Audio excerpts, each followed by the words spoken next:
ইরানের সামরিক বাহিনী সম্প্রতি নতুন একটি ড্রোন উন্মোচন করেছে, যা ইতিমধ্যে আন্তর্জাতিক মহলে আলোড়ন সৃষ্টি করেছে। বিশেষজ্ঞরা বলছেন এই ড্রোন দীর্ঘ পাল্লায় আঘাত আনতে সক্ষম এবং শত্রুপক্ষের রাডার সিস্টেম এড়িয়ে যেতে পারে। ইরানের প্রতিরক্ষা মন্ত্রণালয় জানায় এই ড্রোন 2000 কিলোমিটার দূরের লক্ষ্যবস্তুতে আঘাত আনার ক্ষমতা রাখে। এই নতুন ড্রোনের কারণে ইসরায়েলের প্রতিরক্ষা ব্যবস্থা উদ্বেগ তৈরি হয়েছে।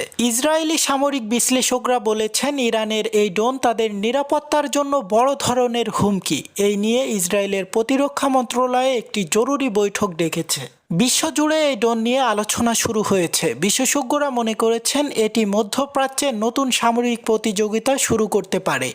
ইরান এই ড্রোন প্রদর্শনের মাধ্যমে তাদের সামরিক শক্তির বার্তা পৌঁছে দিয়েছে। ইরান ইসরায়েল উত্তেজনা ক্রমেই বেড়ে চলেছে। এই পরিস্থিতি কোথায় গিয়ে শেষ হবে তা সময়ই বলে দিবে।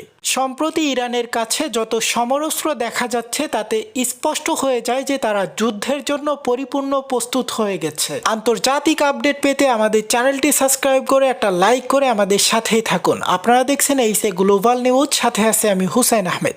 সকলকে অনেক অনেক ধন্যবাদ।